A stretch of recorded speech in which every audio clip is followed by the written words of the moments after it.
2026ஆம் ஆண்டின் ஆரம்பத்தில் முன்னாள் ஐக்கிய தேசிய கட்சித் தலைவர் ரணில் விக்ரமசிங்க மற்றும் ஐக்கிய மக்கள் சக்தி தலைவர் சஜித் பிரேமதாஸ் ஆகியோருக்கு இடையிலான சந்திப்பு நிகழலாம் என்று எதிர்பார்க்கப்படுகின்றது.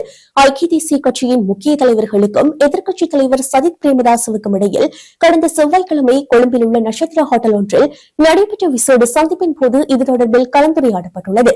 குறித்த சந்திப்பில் ஐக்கிய தேசிய கட்சியின் சார்பில் அகிலராஜ் காரியவசம், ருவான் விஜயவர்தன மற்றும் நவீன் திசநாயக்க ஆகியோர் கலந்து கொண்டிருந்தனர்.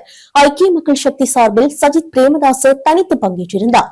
ரணில் சஜித் நேரடி சந்திப்பு தவிர இந்த சந்திப்பில் பல முக்கிய விடயங்கள் தொடர்பில் அவதானம் செலுத்தப்பட்டது.